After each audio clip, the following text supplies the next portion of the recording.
గణాధిపత్యం నాటకాన్ని మీ ముందు ప్రదర్శించడానికి వచ్చారు. అందరూ ఆసక్తిగా చూసి అభినందిస్తారని మనసారా కోరుకుంటున్నాను.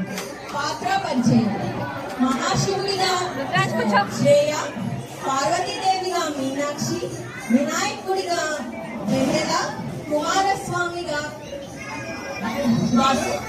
చంద్రుడిగా అద్భుత, బ్రహ్మదేవుడిగా శ్రీనిక, దేవతల అనన్య, సమన్విత, ఋషుల నిర్వాణ్, రిషి, దేవాంశ్.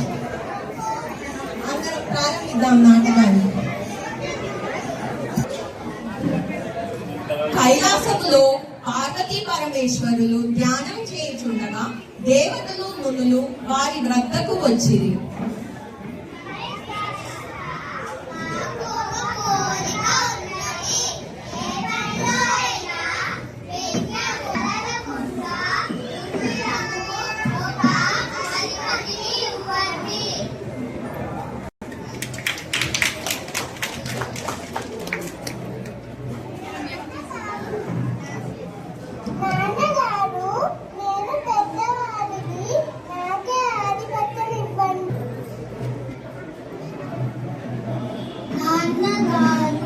వినాయకుడు పొట్టివాడు, తగిన అర్హతలు లేవు, అందుకే ఆధిపత్యం నాకే ఇవ్వండి. సరే, మీరిద్దరూ నాకు అర్హులే. కానీ ఎవరైతే ముందుగా 3 లోకాలలోని ఉన్న పుణ్యనదులలో స్నానమాడి నా దగ్గరికి వస్తారో వాళ్ళకే ఆధిపత్యాన్ని ఇస్తాను. కుమారస్వామి తన నెమలి వాహనం మీద 3 లోకాలకు పయనమయ్యాడు.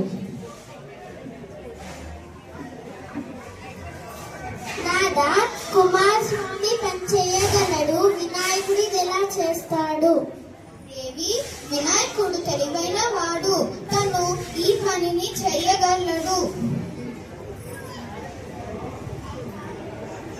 గణేశుడు నారాయణ మంత్రాన్ని జపిస్తూ మన చుట్టూ ప్రదక్షిణం చేయుచున్నాడు.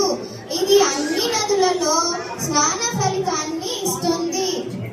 ఆ మంత్ర ప్రభావం వలన కుమారస్వామికి అన్ని పుణ్య నదులలో వినాయకుడే మొదట స్నానమాచరించినట్లు కనిపిస్తుంది. కుమారస్వామి ఆశ్చర్యచకితుడై కైలాసమునకు చేరుకుంటాడు. నాన్నగారు, అన్నగారి మహిమ తెలిగిలా మాట్లాడు, శ్రమించి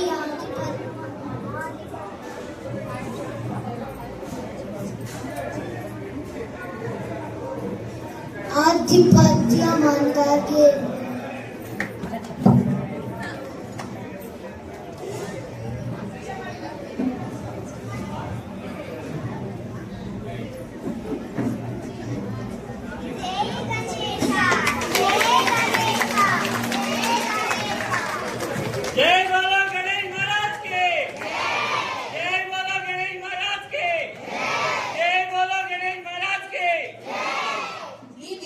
పరమేశ్వరుడు భాద్రపద శుద్ధ చవితి నాడు వినాయకుడికి ఆధిపత్యం ఇచ్చారు.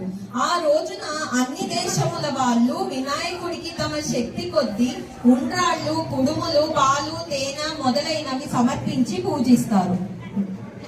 వినాయకుడు సంతోషించి కుడుములు కొన్ని తిని కొన్ని చేతిలో పట్టుకొని నిదానంగా సూర్యాస్త సమయానికి కైలాసమునకు చేరుకుంటాడు. అక్కడ వినాయకుడు తల్లిదండ్రులకు నమస్కరించడానికి చాలా కష్టపడతాడు. అది చూసి చంద్రుడు ఎగతాళిగా నవ్వుతాడు.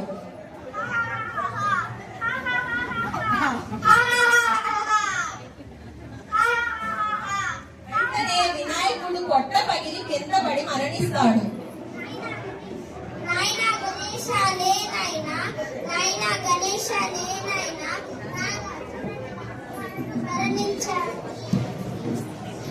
ఓరి పాపాత్ముడా, నీ దృష్టి తగిలి నా కుమారుడు మరణించాడు కనుక ఎవరైతే నిన్ను చూస్తారో పాపాత్ములై నీలాపనిందలు పొందుతారు.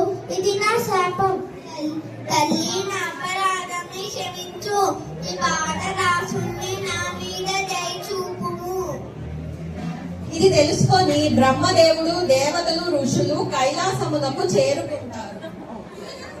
తల్లి పార్వతి, నీవు బాధపడకు, నీ కుమారుడిని నేను బ్రతికిస్తాను. సరే నాయనా. ఓ పార్వతి, నువ్వు ఇచ్చిన శాపం వలన అన్ని లోకాలలో ఉన్న వారికి కీడు జరుగుతుంది, కావున దానిని ఉపసంహరించుకును. సరే బ్రహ్మదేవ, శాపానికి నివారణ మార్గాన్ని చెబుతాను.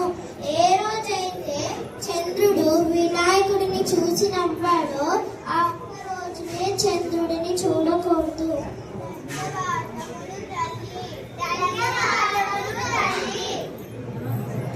ఈ విధంగా దేవతలు ఋషులు సంతోషముగా తమ నివాసాలకు వెళ్ళిపోయి కావున భాద్రపద దేవతలు ఋషులు సంతోషముగా తమ నివాసాలకు వెళ్ళిపోయి కావున భాద్రపద శుద్ధ చవితి రోజున ఎవరైతే మనసారా వినాయకుడిని పూజించి భక్తి శ్రద్ధలతో కథ విని అక్షింతలు తలపైన వేసుకుంటారో వారికి ఎటువంటి నీలాపనిందలు కలగకుండా గణేశుని కృప కలిగి సంతోషముతో వర్ధిల్లుతారు.